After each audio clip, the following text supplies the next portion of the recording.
Welcome to ஆத்மா. வாழ்க்கையில் நாம் சந்திக்கும் மனிதர்களை சற்று உற்று பாருங்கள். ஒவ்வொரு மனிதர்களுக்குள்ளும் ஒவ்வொரு எண்ணங்கள், பிரச்சனைகள், எதிர்கால கனவுகள், லட்சியங்கள். வாழ்விற்கான கனவு கோட்டையை கட்டி அதை கட்ட முயற்சி செய்து கொண்டிருப்பார். கனவு கண்டு உச்சத்திற்கு சென்ற பின் சம்பாதித்ததை காப்பாற்ற ஒரு பயணம் மேற்கொள்ள வேண்டிய காரணம், இறை தேடி சில புல்லுருவிகள் புடைசூழ அவர்கள் சொத்தை அபகரிக்க முயற்சி செய்யும். எங்கு ஸ்ரீராமும் மானசாவும் நந்தினியின் சொத்தை அபகரிக்கும் பசுந்தோல் போற்றிய புலிகள்.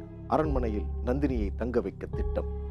ஒருவேளை அரண்மனையில் ஒரு அமானுஷம் இருப்பது தெரிந்தே அரண்மனையை இவர்கள் வாங்கினார்களா? நந்தினியின் சொத்தை அபகரிக்க இவர்களும் அங்கேயே இருக்க வேண்டிய நிர்பந்தம். தெய்வம் நின்று கொள்ளும். ஆனால் அரண்மனையில் இருக்கும் பூங்கொடி நாச்சியார் என்ன முடிவெடுக்கப் போகிறார்? வாருங்கள் பார்க்கலாம்.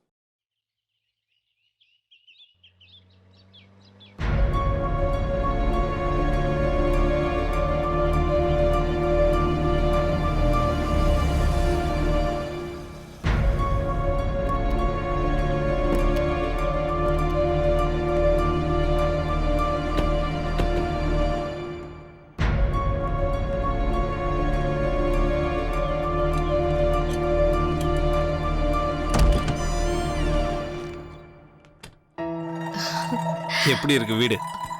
வாவ், பியூட்டிஃபுல்லா இருக்கு. அந்த ரூம் பாரு.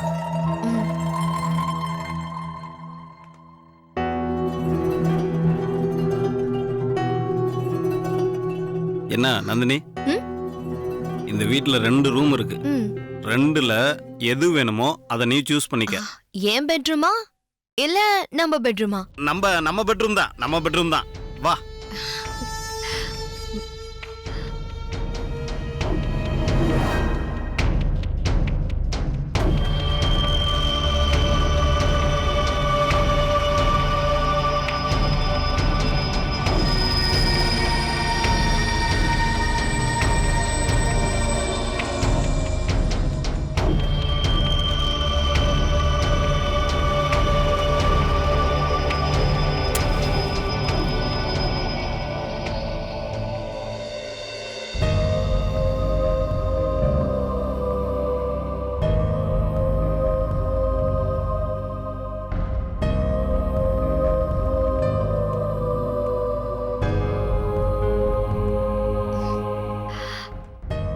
நான் இந்த ரூமை செலக்ட் பண்ணிட்டேன்.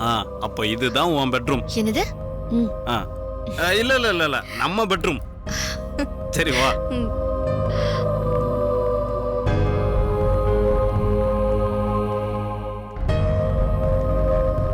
நம்மளோட பெட்ரூம்.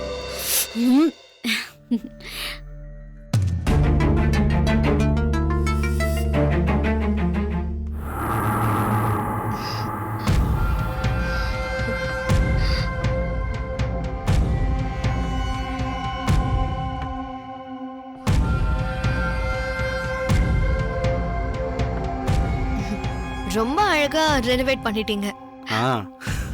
என்ன இந்த வீட்டை பெயிண்ட் பண்ணிட்டு அதுக்கப்புறமா ரெனோவேட் பண்ணிருக்கலாம். உன்னுடைய யோசனை எனக்கும் இருந்தது நந்தினி. ஆனா நம்ம இங்க நிரந்தரமா தங்க போறது இல்லையே. உனக்கு எல்லாமே கியூர் ஆயிட்டா அதுக்கப்புறமா நம்ம எப்பயாவது தானே இங்க வரப்போறோம். அதனால தான் நமக்கு தேவையான பொருட்கள் மட்டும் வாங்கிட்டு இந்த வீடை அப்படியே விட்டுட்டேன். சரி.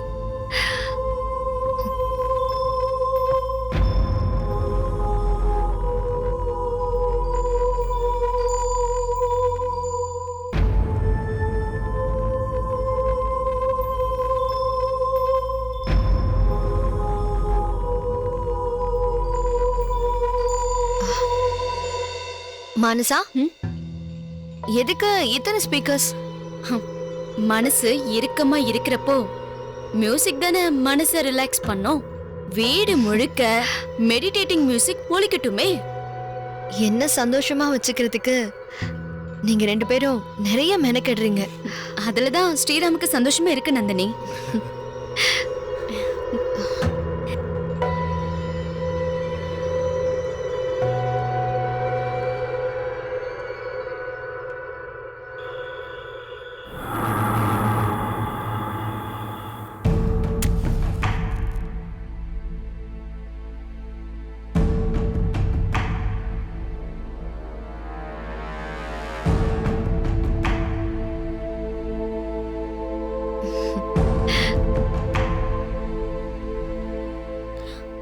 நந்தினி, வீட்டோட எக்ஸ் ஓனருக்கு விலைக்கேத்திக்கிட்டு இருக்க? இது நம்ம வீடு.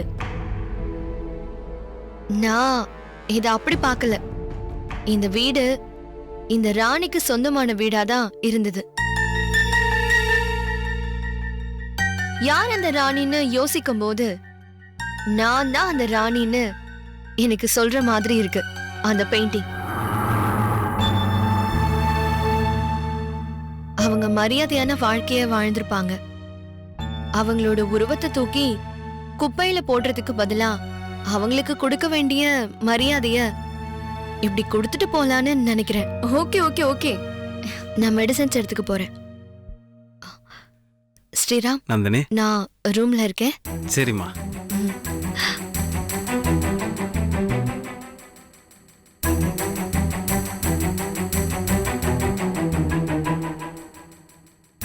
மானசா, இந்த ஐடியா ஒர்க் அவுட் ஆகுமா? Oldest trick in the book. நந்தினியோட பலவீனம் அவ எதிர்பார்க்காத சத்தம். ம். அந்த சத்தத்தை இந்த வீட்ல இருக்கிற 12 ஸ்பீக்கர்ஸ் கொடுக்கும். அது மட்டும் இல்லாம அவளுக்கு ஒரு சின்ன சர்ப்ரைஸ் கொடுக்க போறேன்.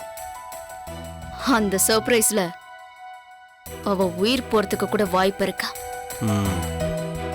முதல் முயற்சியில வெற்றி கிடைக்கும் ஸ்ரீராம். எனக்கு நம்பிக்கை இருக்கு.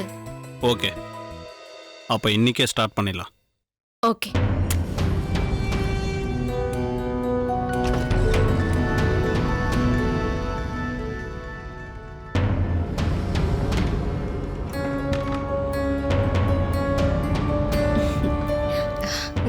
என்ன நந்தினி, தூக்கம் வரலையா? இந்த வீட்டுக்கு வந்ததுல இருந்து நான் ரொம்ப ஹாப்பியா இருக்கேன் மானசா. உனக்காக ஸ்ரீராம் பார்த்து பார்த்து செய்யறாரு. உன் சந்தோஷத்துக்கு குறை இருக்குமா நந்தினி? ஆ?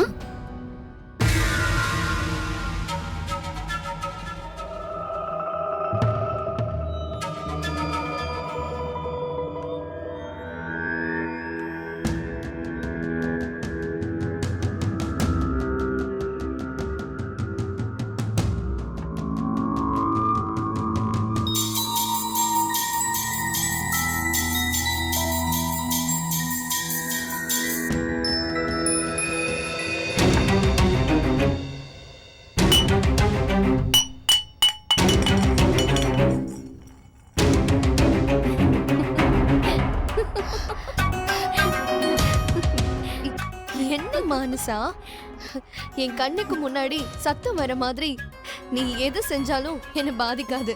இது உனக்கு தெரியாதா? சும்மா ட்ரை பண்ணி பார்த்தேன். ஓ,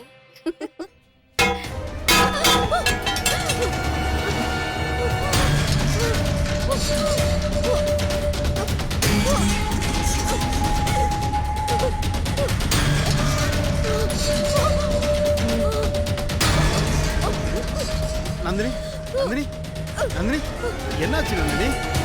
Nandini, are you okay? Are you okay? Nandini, are you okay? Are you okay? சாரிடா, எனக்கு தெரியாம இங்க. சாரிடா. இல்ல ஸ்ரீராம், எனக்கு ஒண்ணும் இல்ல. நீங்க என் கூட இருக்கிற வரைக்கும் எனக்கு எதுவும் ஆகாது. Are you okay Nandini? Nandini, நீ நீ நீ நீ நீ தூங்கணும். தூங்கிதான் ஆகணும். ஸ்ரீராம், ஆ. நீ கொஞ்சம் வெளியில இரு. இல்ல இல்ல, நீங்க இங்கே இருங்க. மானசா, மானசா, என்ன பண்ற நீ? எங்களுக்கு கல்யாணம் ஆயிடுச்சு. என்ன தூங்க வைக்கிறேன்னு இப்படி வந்து இம்சை பண்ணிட்டு இருக்க. ஓ, சாரி சாரி. நான் வந்து அந்த ஆங்கிள் யோசிக்கவே இல்லை. Okay, good night Nandini. Ram, good night. Good night. Sweet dreams.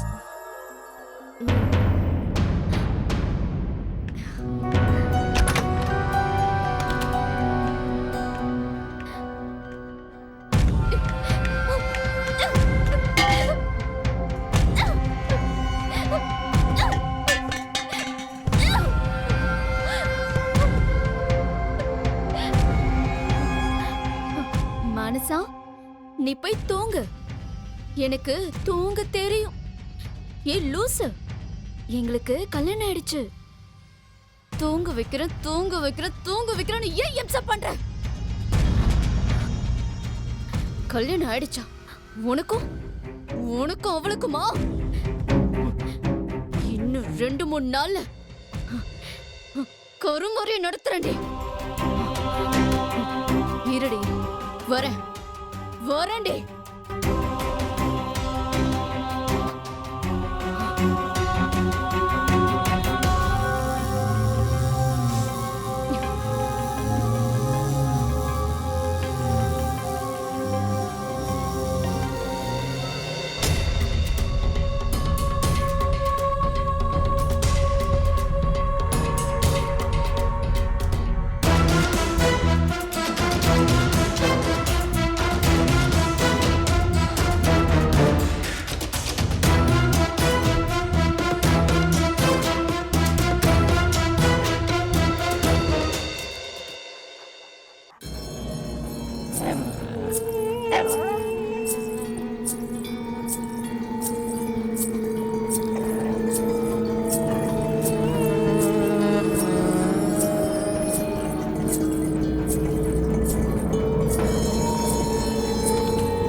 Sriram, Sriram,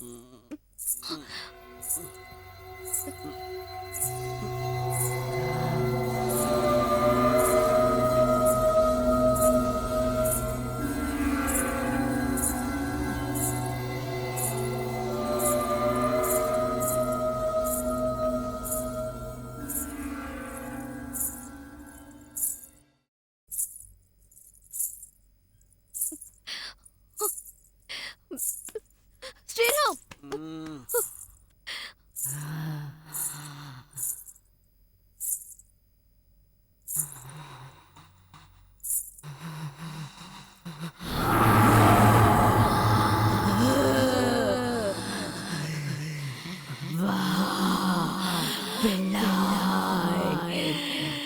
அமானுஷ்யம் இருக்கும் இடத்தில் ஓரிரவு தங்கிவிட முடியுமா? புரோக்கர் கந்தசாமியும் கருப்பும் பகலிலேயே அரண்மனைக்கு வர அஞ்சியவர்கள். நேரில் கண்ட ஆவுடையப்பன் தன்னை வா வா என்று அழைத்து துரத்தியதாக கூறியவர். ஆனாலும் ஸ்ரீராம், மானசா, நந்தினி இவர்கள் மூவரும் இரவு அங்கேயே தங்கிவிட்டார்கள். இருவரின் சூழ்ச்சியும் நந்தினி பலியாக வேண்டும் என்பதை நாம் ஒன்று நினைத்தால் இறைவன் ஒன்று நினைப்பான். இதுவே காலத்தின் முரண்பாடு. ஆனால் பூங்கொடி நாச்சியாரின் எண்ணம்தான் என்னவாக இருக்கும்? குற்றம் செய்தவன் தப்பிக்க வேண்டும் என்றால் குற்றவாளிகளை பிடிக்கும் அதிகாரிகளை விட அவன் அதிபுத்திசாலியாக இருக்க வேண்டும். நந்தினியின் அப்பா சொன்னதை நினைவில் வைத்துக் கொண்டுதான் இவர்கள் பயணிக்கிறார்கள். நந்தினியின் அப்பா கொலையாவதற்கு முன் சொன்ன வார்த்தை, நந்தினியின் சாவு இயற்கையாக இருக்க வேண்டும். அப்படி என்றால்தான் நந்தினிக்கு பின் சொத்துக்கள் ஸ்ரீராமை சேரும்.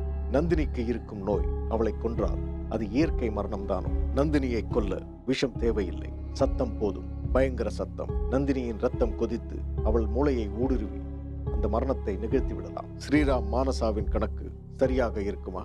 பார்க்கலாம்.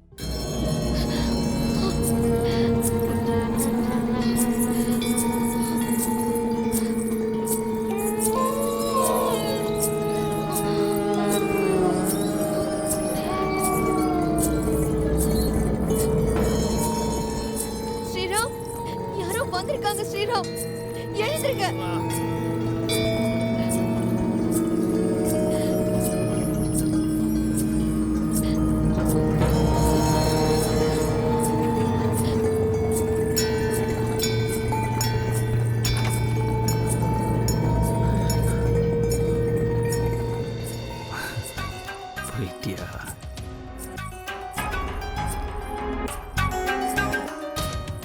பாய் பாய்.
திறக்க மாட்டேன்டி, திறக்க மாட்டேன். போய் சாவுடி.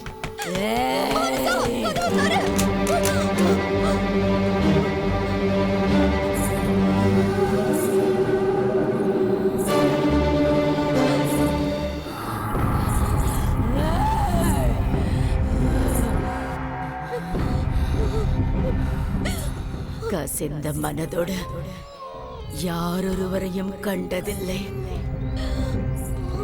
அறியா பிள்ளாய், என்னை போன்ற அறியா பிள்ளாய் காண கிடைத்தது முதல் முறை.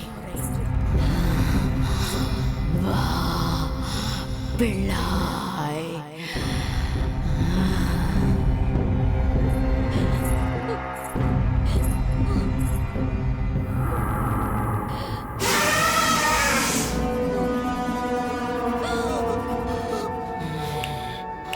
வீரா,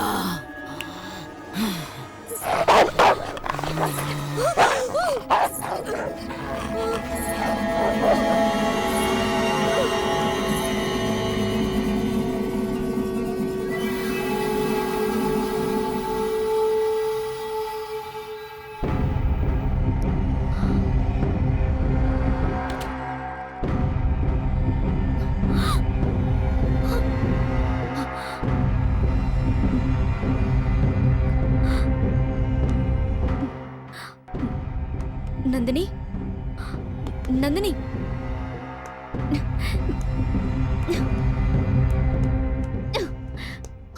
அதிகமான சத்தம் தானே நந்தினியை கொல்லும் விஷம். அதிகமாக சத்தம் வைத்தும் அவளுக்கு ஒன்றுமே நிகழவில்லை. காரணம், எதிரில் விழுந்த பொருளின் சத்தமோ இசையோ அவளை எதுவும் செய்துவிட முடியாது. ஏனென்றால் அரண்மனைக்கு வந்த நாளிலிருந்து பூங்கொடி நாச்சியாருக்கு ஆராதனை செய்த நந்தினிக்கு பூங்கொடி நாச்சியாரின் ஆத்மா உபத்திரம் செய்துவிடுமா என்ன? என்றோ ஒரு நாள் ஏதோ ஒரு சதி வழியில் சிக்கி சீரழிந்ததால் தான் பூங்கொடி நாச்சியார் தன் சாவுக்கு காரணமானவர்களை பழிவாங்க துடித்துக் கொண்டிருக்கிறாள். தன்னை போல்தான் நந்தினியும் அந்த சதி வேலையில் சிக்கியிருப்பாள் என்பதை பூங்கொடி நாச்சியார் அறிய மாட்டாளா என்ன? நாச்சியார் இறந்த பின் அவளது ஆவியை பார்த்தவர்கள் எல்லாம் இறந்தது ஒரு கதை. நாச்சியாரின் அரண்மனையை விற்கவோ வாங்கவோ வந்தவர்கள் இறந்தது மற்றொரு கதை. ஆனால் நாச்சியாரை பார்த்துவிட்டு உயிரோடு இருப்பது என்றால் நடக்குமா என்ன? இருட்டிற்குள் சத்தம் கேட்டு வெளியே வந்த நந்தினி தான் ஆசையாக அமர்ந்திருக்கும் சாய்வு நாற்காலியில் பூங்கொடி நாச்சியார் உட்கார்ந்திருப்பதை பார்க்கிறாள். ஆனால் நாச்சியாரால் அவளுக்கு எதுவும் நேர்ந்து விடவில்லை. நாச்சியாரின் உருமல் சத்தம் அவளை மயக்கமடைய செய்கிறது. நந்தினிக்கு பெரும் சத்தம் பிடிக்குமா பிடிக்காதா என்பதை நாச்சியார் அறிந்திருக்க வாய்ப்பில்லை அல்லவா? வாருங்கள் பார்க்கலாம். சாப்பிட்டமாடா, நாளைக்கு பஸ்ஸை பிடிச்சி கண்டிப்பா ஊருக்கு வந்து சேர்ந்துருவேன். சரியா? சரிங்க. நீ தூங்கு, அரிசியும் தூங்க வை. சரிங்க. வச்சிடுறேன்.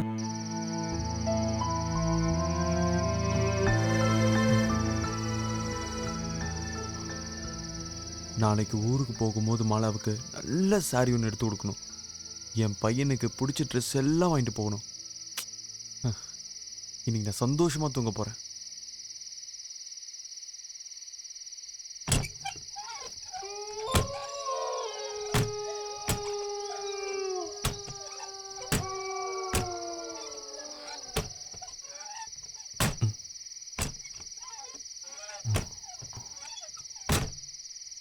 கதவை அடைச்சிட்டு தானே வந்தேன்.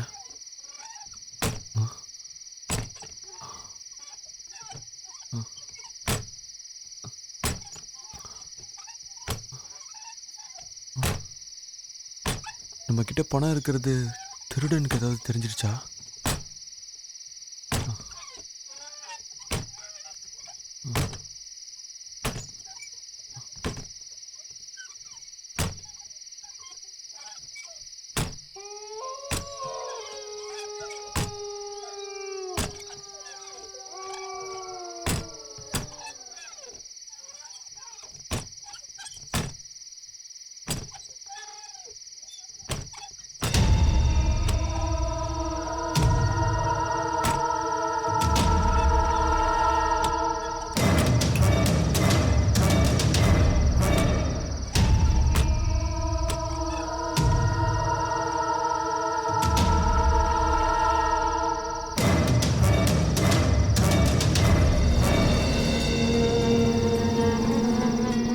யாரு?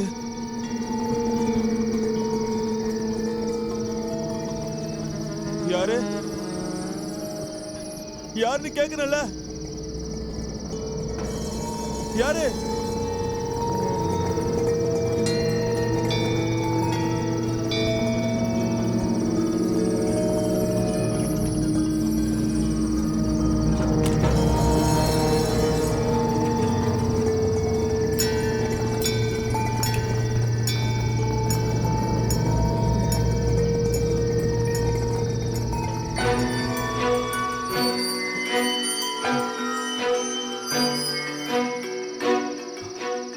ஒருவேளை பெருசு சொன்ன மாதிரி பேய் நம்மள அடிக்க வந்துருச்சா?